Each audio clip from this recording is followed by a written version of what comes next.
Imagine, you wake up tomorrow morning, and the government has just decreed that the religion your family has practiced for literally centuries, like the entire foundation of your daily life, your community, your understanding of the universe, is now completely illegal. Right. Just totally banned overnight. Yeah, overnight. The state mandates this immediate, wholesale switch to a totally different sect. But, and here's the truly surreal part, the government doesn't even have the holy books for this new state religion yet. Which is just, I mean, it's wild to think about a state doing that. It really is. They don't have the scholars. They literally have to, hunt down a single copy of a foundational text in some local judge's private library just to figure out what the new rules even are. It sounds like the plot of a dystopian novel, honestly. A bureaucratic nightmare overlaid with absolute theological authority. But it's not fiction.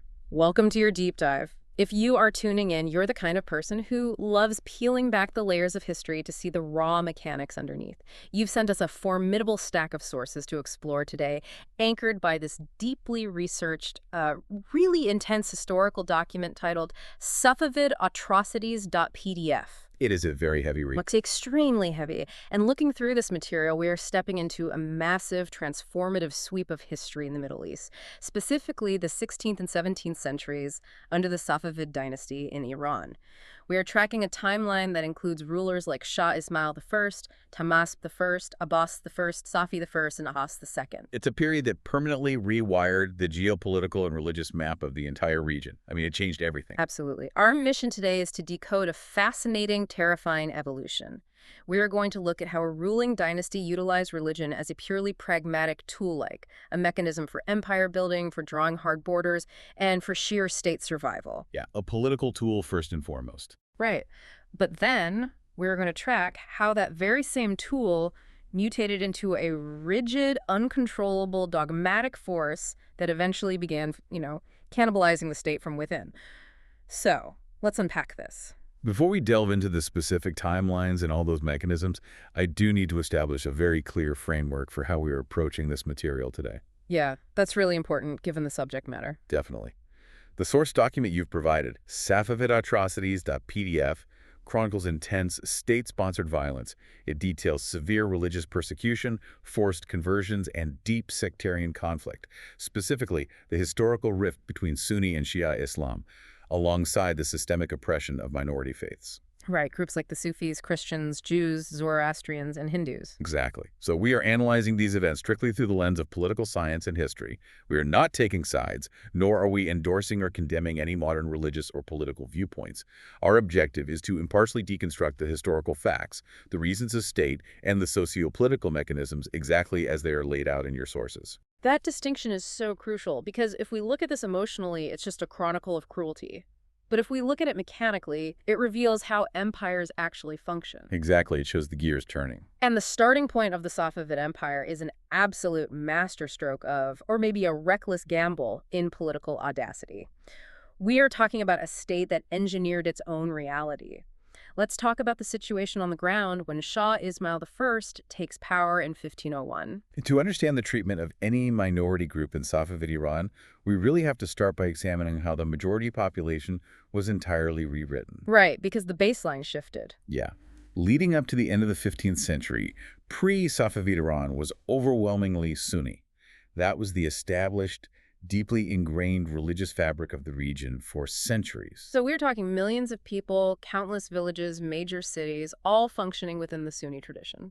And then, Shah Ismail I, a very young and fiercely ambitious conqueror, captures the city of Tabriz. Upon taking the city, he makes an unprecedented top-down decree.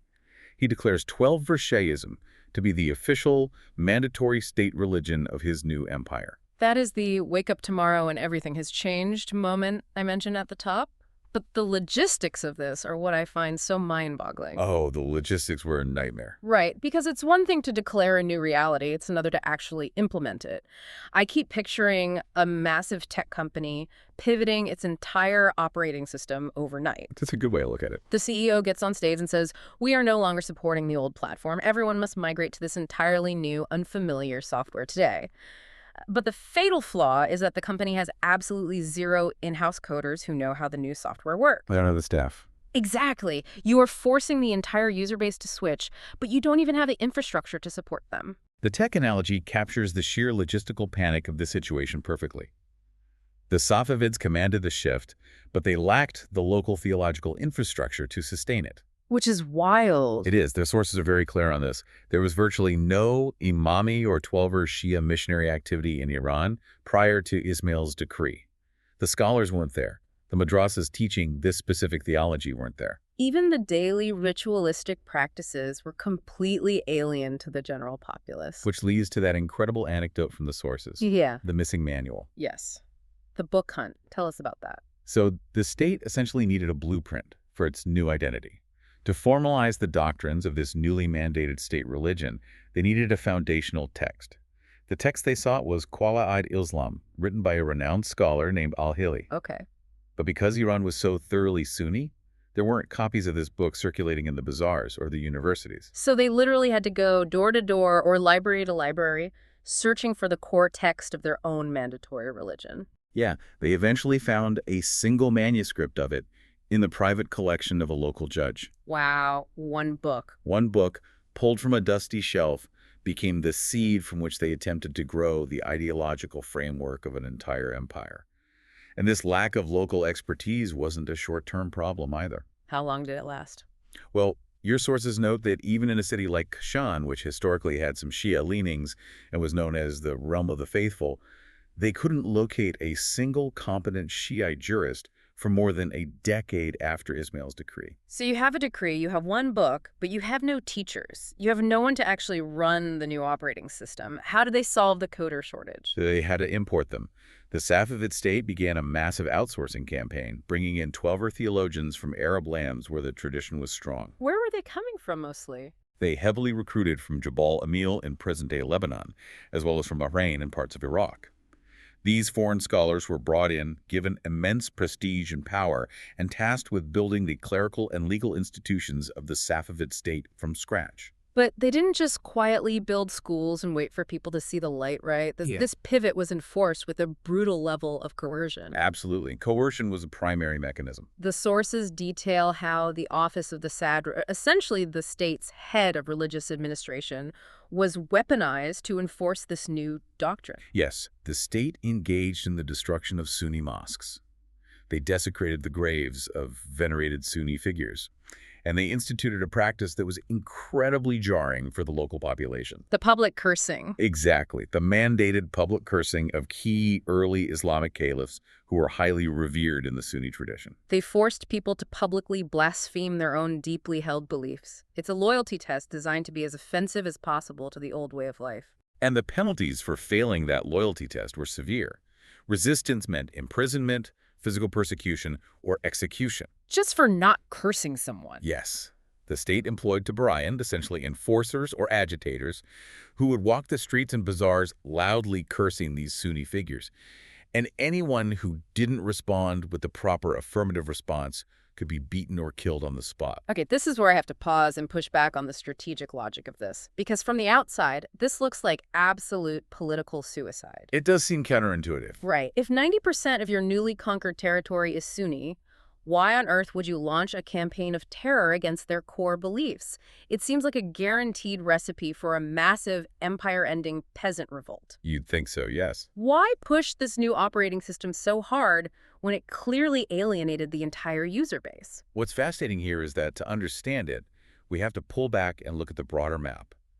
We have to look at what historians call reasons of state. Okay, lay it out for us. This massive, violent religious shift was not driven primarily by deep personal theological epiphanies.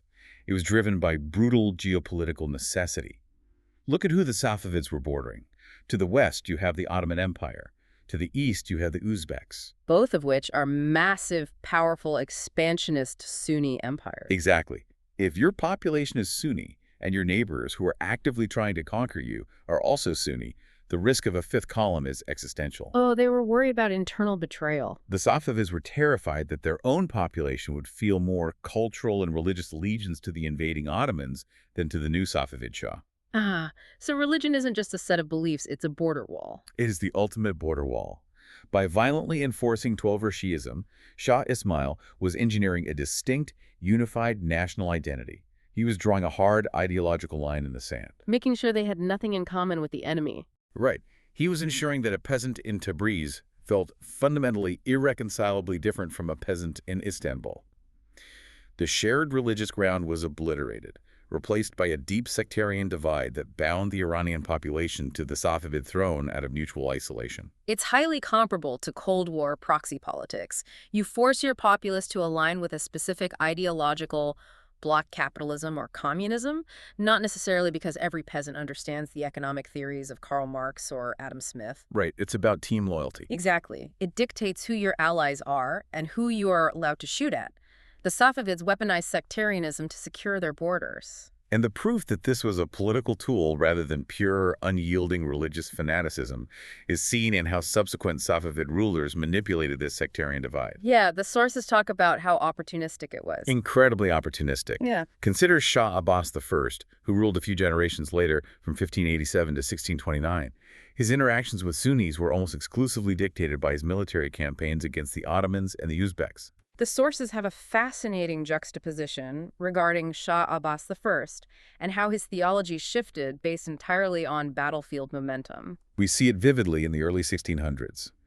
When Shah Abbas captured the fortress of Mari Shahjan from the Uzbeks, he was in a position of strength. He had won a decisive victory. Consequently, he was remarkably magnanimous. He told his troops to stand down, right? Yes. He explicitly forbade his troops from harassing or looting the local Sunni population. He presented himself as a just and tolerant ruler. Because he could afford to be. He had the high ground. But watch how quickly that changes.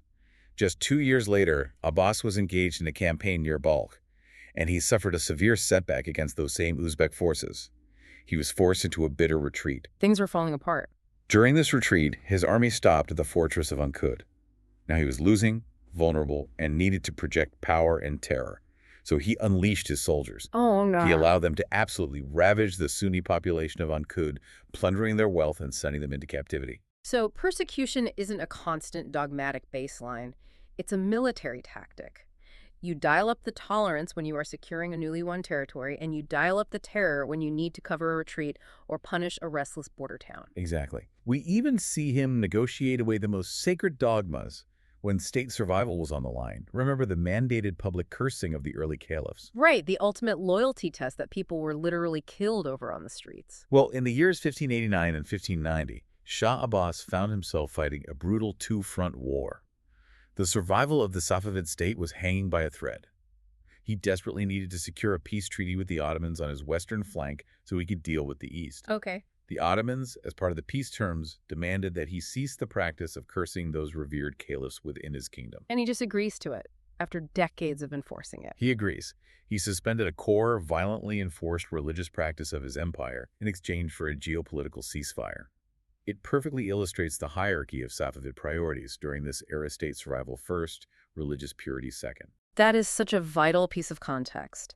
The sources mention scholars like Balsani who point out that the actual deep-seated internal spiritual conversion of the Iranian masses to Twelver Shi'ism probably didn't fully take root for another century. Yeah, maybe not until the 18th century. For the first 100 years, the state didn't necessarily care what you believed in the dark of your own heart, as long as your outward conformity built that wall against the Ottomans. Outward conformity achieved the state's geopolitical goals. It was a masterpiece of cynical, effective statecraft. Okay, so that covers the grand strategy of securing the external borders. They targeted the Sunni majority to build a wall against Sunni enemies. But here is where the narrative in the sources takes a sharp, paradoxical turn. Yes, the internal purges. Right, because the Safavids didn't just target their ideological rivals, they targeted their own origin story. They turned on the very people who put them in power. The suppression of the Sufis. This is where the story shifts from building external walls to ruthlessly managing internal power dynamics. Logically, you would assume that a ruling dynasty would elevate, celebrate, and enrich the core loyalists who fought and bled to put them on the throne. But the Safavids actively hunted down their own foundational base. It's a classic case of the revolution eating its own. Explain who these original followers were, because reading about them in the sources, they sound like an absolutely terrifying force on the battlefield. They were uniquely formidable. The Safavid dynasty did not begin as a traditional royal lineage of bureaucrats and kings. They originated as a militant Sufi millenarian movement. Like an esoteric cult almost. Yes, mystical orders with deep esoteric beliefs. Shah Ismail's vanguard, his most fiercely devoted followers, were known as the Qizilbash, the Redheads, a name derived from their distinctive 12-gored crimson headgear, which symbolized the 12 Shia imams. But this wasn't just standard military loyalty. It wasn't just, we fight for you because you pay us. The sources use the term gulu. Gulu roughly translates to extremism or exaggeration in theology. The Qizilbash didn't just respect Shah Ismail as a talented general or a rightful king. They literally worshipped him as the divine on earth. Wait, literally? Literally. They viewed him as God incarnate. He was their Murshid-e-Kamil, the perfect, infallible spiritual guide. I want to make sure I'm absorbing the reality of that. They genuinely believed the teenager leading them into battle was a living deity. And that belief translated into an apocalyptic fervor on the battlefield. The sources recount how the Qizilbash would ride into combat, refusing to wear armor. No armor. None. They believed that Ismail's divine presence rendered them invincible, that his spiritual aura would deflect Ottoman arrows and swords. Their fanatical devotion made them the ultimate shock troops. They conquered an empire for him based on this absolute millenarian ecstasy. So Ismail rides the wave of this apocalyptic fervor all the way to the throne. But once he sits down, the script flips entirely. The sources document the Safavids systematically crushing Sufi orders. The Naqshbandiya, the Khalvatiya, the Nurbakshiya, they desecrate their lodges, execute their leaders, wipe out their influence. Why destroy the weapon that won you the empire? To understand this, we have to break the state suppression of the Sufis into two distinct historical stages. Stage 1, occurring in the 16th century under the early Shahs, is driven by the exact same pragmatism we saw with the Sunni conversions. Reasons of state again. Exactly. You can conquer an empire with an army of zealots who believe you are God. You cannot govern an empire with them. Because governing is boring. Governing is tax collection, infrastructure, and peace treaties. Millenarian warriors expect constant holy war and miracles. They expect the apocalypse, not an agricultural census. And more dangerously, they are volatile. If their loyalty is based on your divinity, what happens when you fail? Oh, a god can't lose a battle. Precisely. And Shah Ismail faced this brutal reality in 1514 at the Battle of Chaldiran. He led his invincible Qizilbash against the Ottoman Empire, and the Ottomans, utilizing advanced artillery and firearms, absolutely devastated the Safavid forces. Ismail barely escaped with his life. It's the ultimate reality check for a god king. The Ottomans shot holes in his divinity. The illusion was shattered. Ismail fell into a deep depression and largely withdrew from state affairs. But his successors learned the lesson. They realized that the Gulu ideology was a massive liability. So what did they do? Shah Tahmasp, Ismail's successor, actively began omitting verses from his grandfather's poetry where Ismail claimed to be the Mahdi, the messianic figure. Tahmasp engaged in bloody suppressions of tribes that clung too tightly to these extremist beliefs. They had to rewrite their own history to make themselves less magical and more bureaucratic. Yes, and Shah Abbas I takes this secularization of power even further. Considerably further, right? Right. Abbas I realizes the Qizilbash are too powerful, too unruly, and too ideologically dangerous. So he bypasses them entirely. He creates a brand new standing army, a slave corps known as the Ghulams. Who were they? They were largely comprised of Christian Georgians, Circassians, and Armenians who had been captured and converted. These Ghulams had no tribal loyalties and no millenarian expectations. Their loyalty was bought and paid for by the state. Pure mercenaries, basically. Essentially, Abbas shifts the entire ideological foundation of the military from Sufi devotion to a spiritual master to Shah Savani, which translates simply to the secular love of the king. It's a massive corporate restructuring. You guys aren't holy warriors anymore. You're just state employees. Keep your heads down, don't expect miracles, and obey the chain of command. That's exactly what it was. But in the middle of this political consolidation, we hit what might be the most surreal, bizarre anecdote in the entire stack of sources. We have to talk about the Nutavi heresy. Ah, yes, the Nutavis. This is where the intersection of statecraft, religion, and the occult produces a truly astonishing historical moment. I had to reread this section of the documents several times to make sure I wasn't hallucinating. So the Nutavis are an offshoot esoteric sect. They are heavily involved in numerology, astrology, and they believe in the transmigration of souls. essentially a form of reincarnation. Correct. And in the late 16th century, they're gaining significant traction among the intelligentsia, the poets, and the cultural elite in cities like Qazvin. Even Shah Abbas I, early in his reign, would hang out at their lodges. He did. He frequented their taqiyye.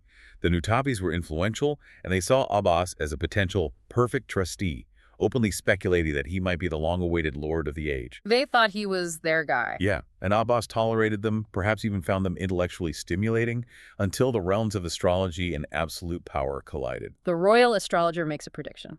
Yes.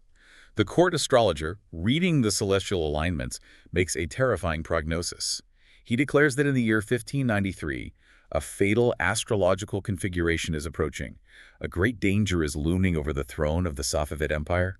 The stars dictate that a king is destined to die. Now, to a modern listener, this sounds like tabloid nonsense, but to a 16th century autocrat, astrology is basically the geopolitical intelligence briefing of the day, right? They took it extremely seriously. He takes it incredibly seriously, but Abbas is the ultimate pragmatist. He doesn't just cower in his palace, he looks for a loophole in the cosmos. His solution is a masterpiece of dark, calculating ingenuity. If the stars demand that the king of Iran must die, Abbas decides that someone else needs to be the king of Iran for the duration of the bad astrological weather. He decides to temporarily abdicate. He needs a proxy king, a cosmic scapegoat. Precisely. And he selects a prominent leader of the Nukavi sect, a man named Yusufi Tarkishtuz. Abbas actually abdicates, places Tarkishtuz on the throne, places the royal crown on the Nukavi's head, and officially makes him the absolute ruler of the Safavid Empire. For 3 days. Yes. He elevates this numerologist to the pinnacle of worldly power for exactly 3 days while the astrological danger passes overhead. And then, once the stars have cleared... Once the 3 days elapse and the celestial threat is deemed over, Abbas simply deposes his proxy king. But to fulfill the astrologer's prophecy, because a king must die to satisfy the stars, Abbas has Yusufi Turkishtuz tied to a stake and personally shoots him. It is staggering. It's like a mafia hit orchestrated through a cosmic loophole. He uses the man as a lightning rod for bad luck and then murders him to close the loop. And that execution wasn't an isolated incident. It served as the catalyst for a massive, brutal purge. He didn't just stop with the one guy. Not at all. Having survived the supposed celestial threat, Abbas unleashes the full power of the state against the entire Nukavi sect. Their leaders are rounded up and hanged. Their physicians are imprisoned and executed. The communities in Kashan and Isfahan are violently extirpated. Just wiped out. The purge is so thorough that the surviving Nukavis are forced to flee the empire entirely, traveling all the way to Mughal India to seek asylum and religious tolerance under Emperor Akbar. It shows the absolute ruthlessness of Stage 1 suppression. If you pose any threat to the stability of the throne, whether you are a Quizzlebash warlord expecting the apocalypse or a numerologist caught up in a star chart, you are eradicated. It's clinical political paranoia. It was entirely about securing the throne. But you mentioned there was a Stage 2 to the suppression of the Sufis, and this is where the narrative shifts from political pragmatism into something much darker. Stage 2 represents the terrifying consequences of empowering an ideology. In Stage 1, Shah Ismail and Shah Abbas I imported Shia clerics and gave them power to help crush the volatile Sufis and build a stable state. Right, they brought in the coders. The clerics were tools of the monarchy at first. But over the next century, those clerics entrenched themselves. They built institutions, amassed wealth, and monopolized the legal and educational systems. This is the rise of the hierarchy. The coders realize they now control the entire operating system, and they lock the CEO out of the server room. That's the core of it, plus a shift in the type of people they're targeting. By the mid-17th century, under Shah Abbas II, the state actually experienced a renaissance of what we call high intellectual Sufism. Which is different from the militant guys. Very different.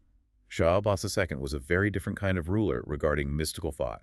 He was literally given the moniker Shah Dervish Dust, the dervish-loving Shah. He deeply admired recluse philosophers, Gnostics, and intellectual mystics. He built lodges for them. Because a hermit meditating on the nature of the divine in the desert poses absolutely zero political threat to the state. The state has no reason to crush them. The state didn't care. But the newly powerful clerical establishment cared deeply. As we move into the late 17th century, culminating in the reign of Shah Sultan Hussein, the monarchy has weakened and the hierarchy is at the height of its power. And who's leading them? This clerical class is spearheaded by a fiercely dogmatic figure named Muhammad Baqir Majlisi, often referred to as Majlisi the Younger. And Majlisi the Younger is not a pragmatist. He is an absolute hardliner. He represents rigid, inflexible orthodoxy. He despises Sufism, he despises philosophy, and he despises any esoteric interpretation of Islam.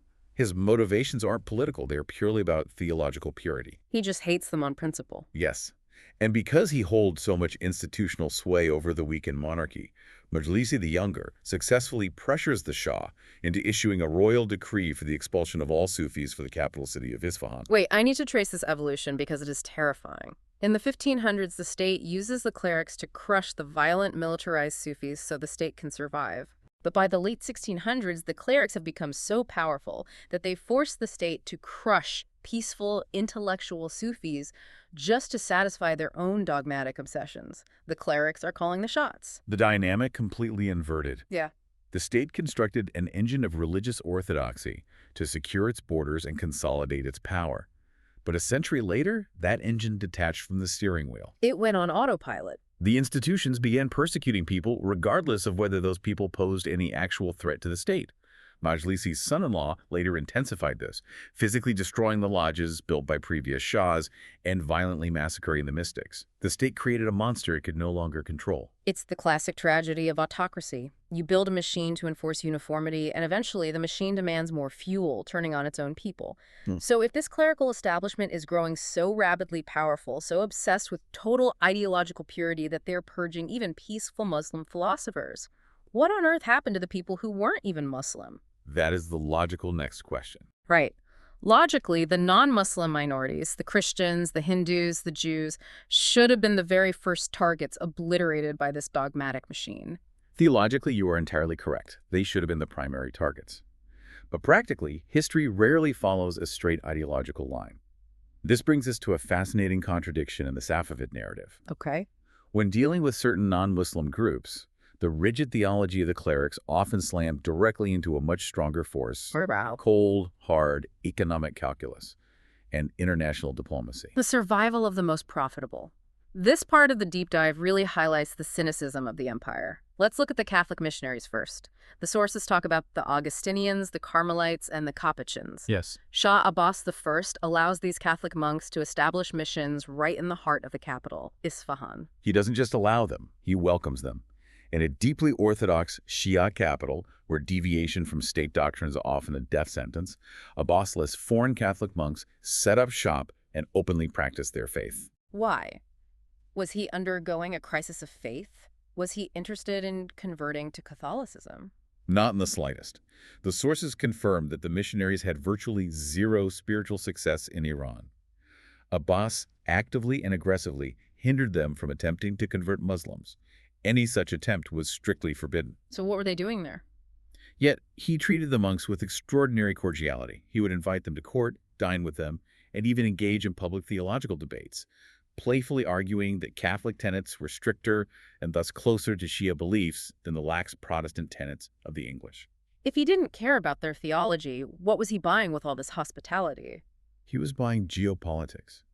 These monks were not just spiritual ascetics, they were unofficial diplomats. They represented the power centers of Europe, the Papal States, the Spanish Empire, France. Ah, I see. Abbas was engaged in an existential, grueling war against the Ottoman Empire.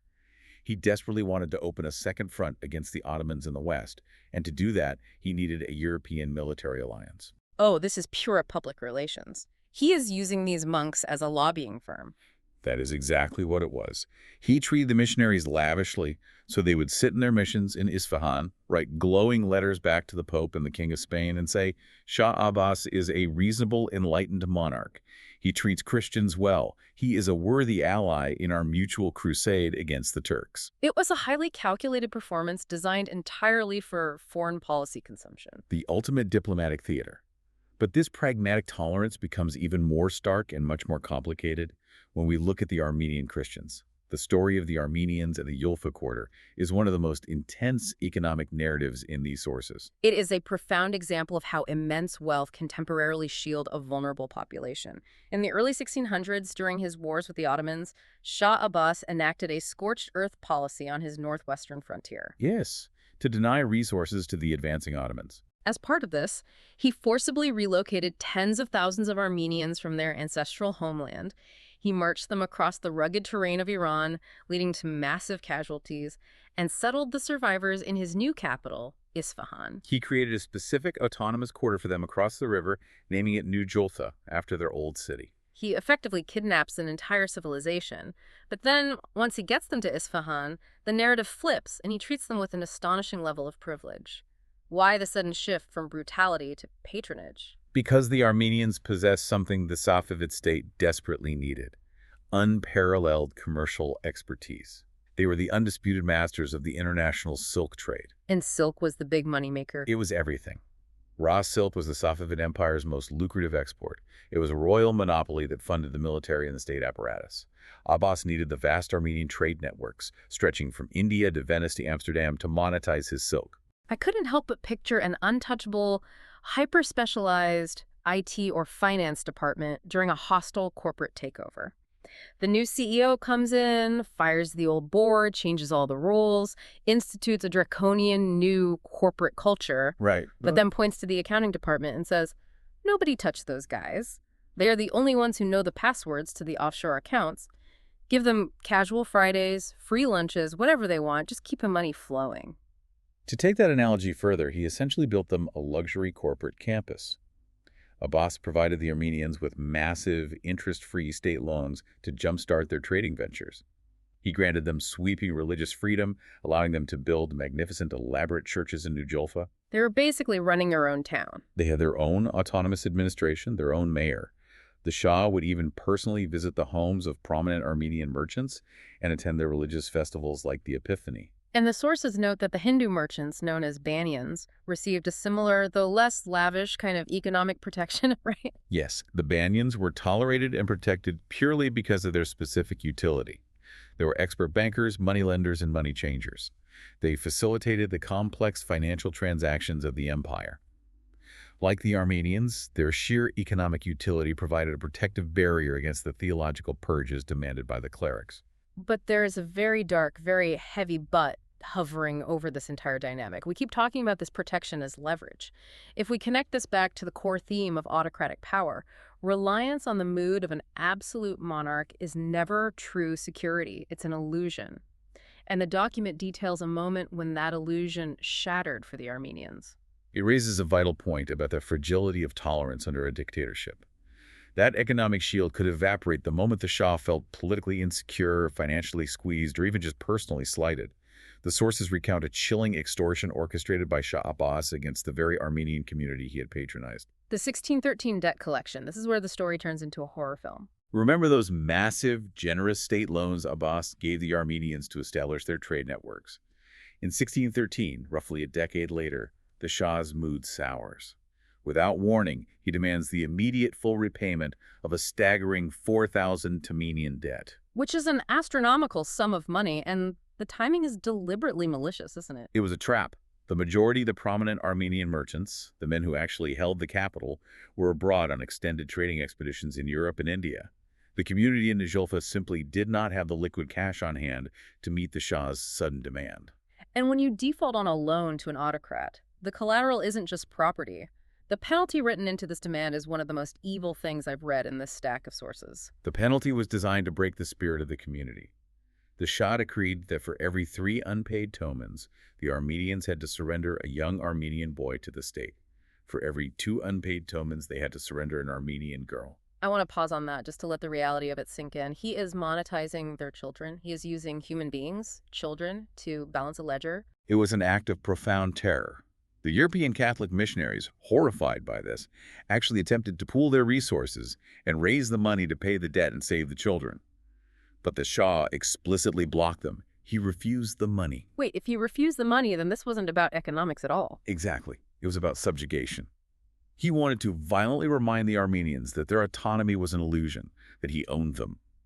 The sources describe his agents tearing children away from their parents, comparing the weeping and wailing in New Jolfa to the biblical slaughter of the innocents by Herod. That is just, that's horrifying. Faced with the agonizing prospect of losing their children to the royal harem or the slave corps, roughly 300 Armenian households made the ultimate sacrifice. they apostatized. They formally converted to Islam simply to be released from the debt and keep their families intact. It is extortion of the soul. He held a knife to their children to force religious submission. But as horrifying as that blunt force trauma is, the state eventually developed a more insidious, bureaucratic method for destroying these minority communities. Let's talk about the diabolical inheritance law. This law, enacted toward the end of Abbas I's reign and heavily utilized by his successors, is a masterpiece of sociological warfare. It bypassed theology entirely and attacked the foundational bedrock of the minority communities, the family unit and inherited wealth. Walk us through the mechanics of this law because it is brilliantly evil. The law stipulated that if any member of a non-Muslim family, Christian, Jewish, or Zoroastrian, converted to Islam, that single convert immediately and legally inherited the property of all their non-Muslim relatives up to the seventh generation. I need to map this out to understand the blast radius. If I am a successful Armenian silversmith living in Isfahan, I have a house, a workshop, some savings, and my estranged third cousin, someone I haven't spoken to in a decade, someone who might be deeply in debt or just greedy, decides one morning to walk to the mosque and convert to Islam. Under this law, that cousin can now legally claim your house and your workshop and the assets of your brothers, your parents, and every other Christian relative you have within 7 degrees of kinship. The entire extended family is instantly disinherited, legally stripped of their wealth by the state, and all of it is handed to the single convert. That is a weapon of mass societal destruction. It doesn't rely on the state spending money on soldiers or inquisitions. It weaponizes human greed. It pits brother against brother, cousin against cousin. You were constantly looking over your shoulder at your own family, terrified that one of them is going to sell out your faith to steal your home. And it was devastatingly, ruinously effective. The psychological pressure was immense. You didn't even have to want to convert. You were often forced to convert defensively just to protect your property before a rival relative beat you to it. Oh, preemptive conversion. Yes. The sources provide staggering numbers regarding the efficacy of this law. By 1654, it was calculated that over 50,000 Christians had converted to Islam. 50,000 people. Not because they heard a compelling sermon, but to escape beggary. It eroded the communities from the inside out. The Armenians, despite their immense wealth and utility to the state, were trapped in a system designed to slowly suffocate them through extortion and incentivized betrayal. So the Armenians had this massive economic shield, and even that was incredibly fragile. Which brings us to the final and undoubtedly the most tragic piece of this deep dive. What happens to the people who don't have a monopoly on the international silk trade? The ones with no shields at all. Right. What happens to the people who aren't international bankers or European diplomats? The truly vulnerable. The working class artisans, the peasant farmers, the petty merchants. They possessed no economic leverage to trade for their survival. Their fate was dictated entirely by the whims of the viziers, the shifting moods of the court, and the growing dogmatism of the clerics we discussed earlier. Let's look at the Zoroastrians, often referred to in these historical texts as the Gars. These are the practitioners of the original ancient pre-Islamic religion of Iran. Yes, but by the Safavid period, they were a marginalized shadow of their former prominence. They were mostly poor, rural agricultural workers living in ancestral heartlands like Kerman and Yazd.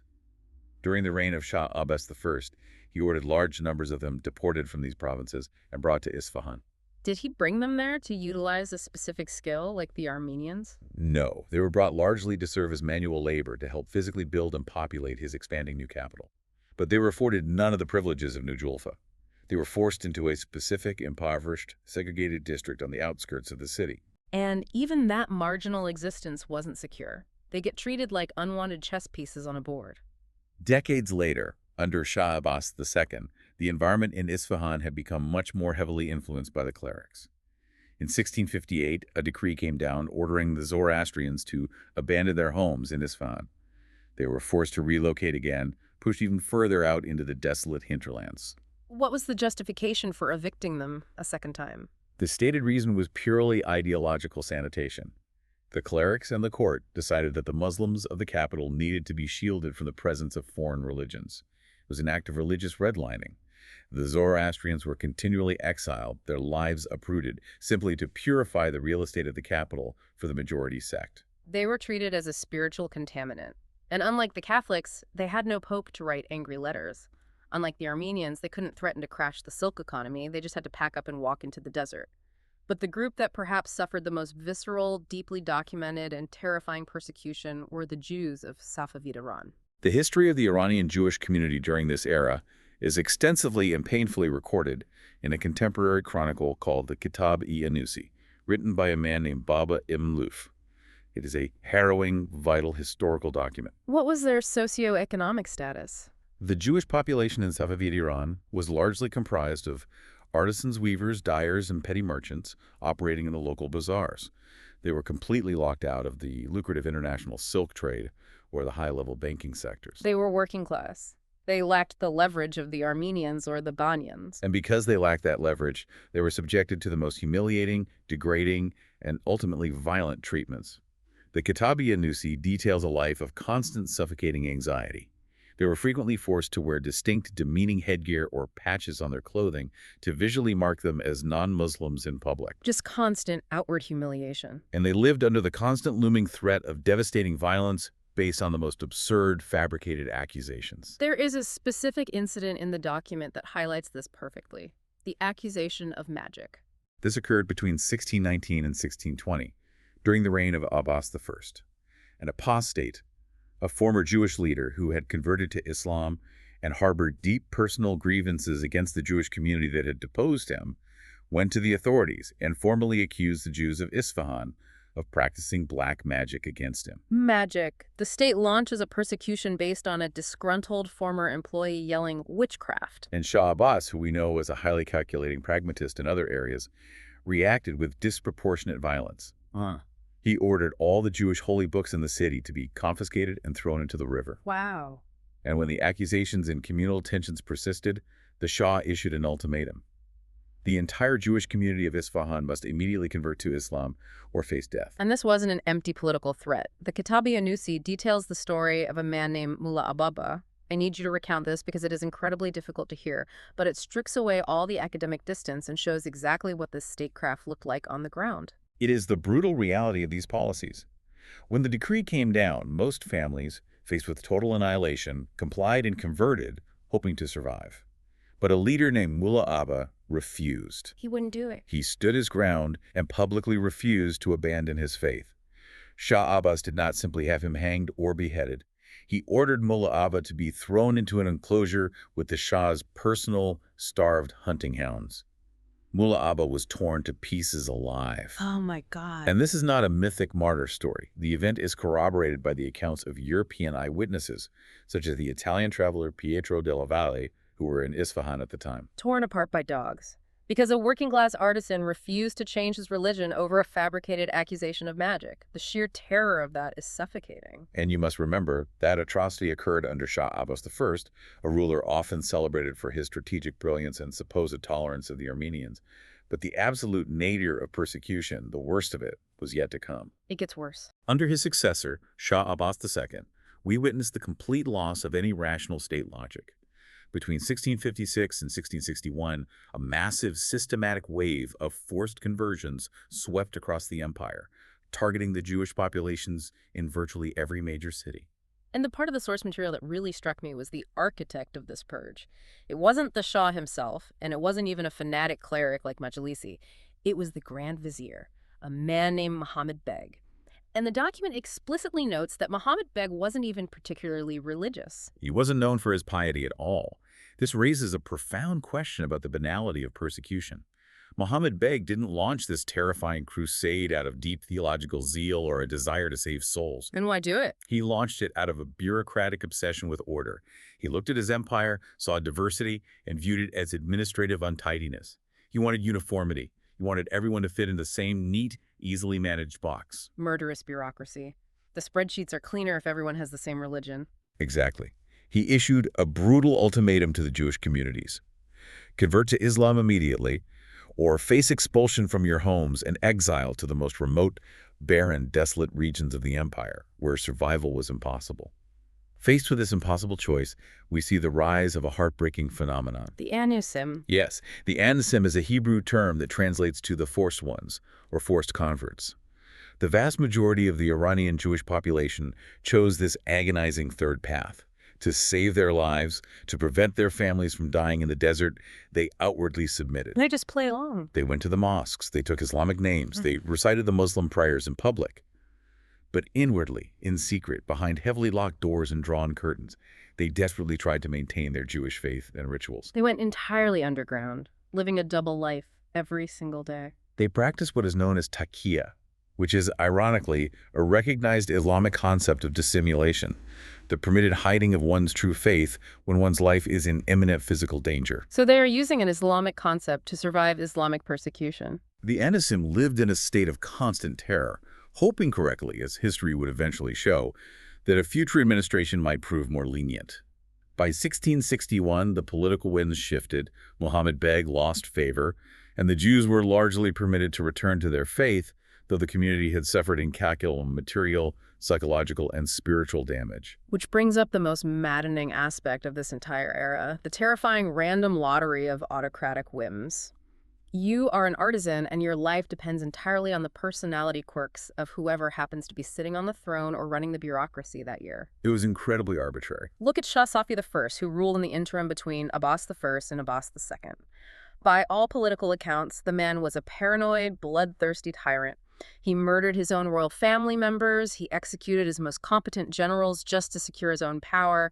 He was a monster to his own court. And yet, the sources note he was surprisingly tolerant of religious minorities. It's a striking paradox. He actually issued edicts restoring religious freedom to the Jews and explicitly told the clerics to leave the Christian missionaries alone. It perfectly encapsulates the chaos of the system.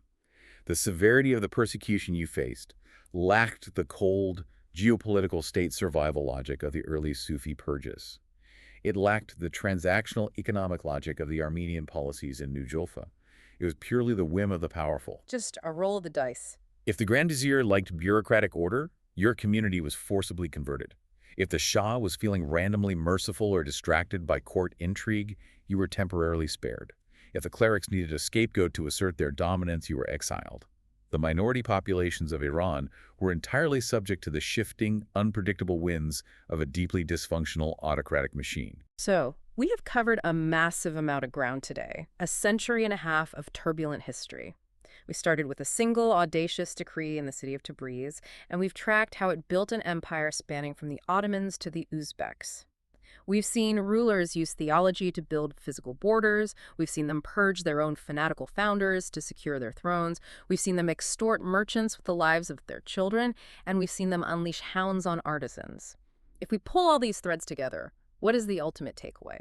Synthesize the mechanics of the Safavid project for us. The Safavid trajectory is perhaps history's most vivid masterclass in the weaponization of ideology and the fatal consequences of that weaponization. It demonstrates how a state can brilliantly, cynically use religious conversion as a pragmatic tool to forge a unified national identity, to build an impenetrable wall against rival empires, and to crush internal volatile political factions. Shah Ismail and Shah Abbas I were ruthless architects. They viewed religion as a malleable tool of statecraft. But the danger of building a machine is that the machine outlives the architect. The tool didn't stay a tool. It never does. Because when a state empowers religious institutions to enforce absolute uniformity, those institutions inevitably take on a life of their own. The hierarchy grew wealthy, entrenched, and independent. Men like Majlisi the Younger did not care about pragmatic statecraft or maintaining the international silk trade or European diplomacy. They cared only about rigid, uncompromising dogma. The machine forgot what it was built for. The Safavid state built an engine of persecution to serve its interests, but eventually that engine began ignoring state interests entirely. By the closing decades of the 17th century, the clerics were launching massive, systematic persecutions of Sunnis, moderate Sufis, and vulnerable minorities purely for ideological purity. And that pivot from pragmatism to blind dogmatism proved politically disastrous for the empire. It was fatal. By violently alienating the Sunni populations on their borders and fracturing their internal social cohesion, the Safavids sowed the seeds of their own destruction. This relentless dogmatic persecution contributed directly to the widespread discontent and rebellions that paved the way for the Sunni Afghan invasion of 1722, which successfully overthrew the Safavid dynasty. They built their empire on the foundation of enforced uniformity, and the rigidity of that very foundation is what caused it to crack and collapse. It all comes back to that initial idea we discussed, the attempt to build a border wall out of human belief. You command reality to change. You force everyone to wear the same uniform, to pray in the exact same direction, to curse the same names in the town square. You mandate an operating system through sheer terror. Which leaves us with a lingering question. A thought I want you to sit with long after this deep dive is over. The Safavids spent a century and a half demanding absolute, terrifying ideological uniformity from millions of people. But when you create a state system that rewards outward conformity with stolen inheritance and punishes theological difference with exile or starvation or hunting hounds, do you ever actually create true believers? Or do you simply build a massive, fragile empire of people pretending? An entire civilization holding its breath, waiting in secret for the empire to fall. Wow. An entire empire of the Anism, just a continent of people going through the motions, hiding their true selves behind locked doors, watching the stars and waiting for the autocracy to crumble. Thank you so much for sending us these incredible, heavy, and deeply illuminating sources. It is a vital piece of history that shows us exactly how power works. And thank you for joining us on this deep dive. Keep looking for the why behind the history. Keep questioning the official narratives, and we'll catch you on the next deep dive.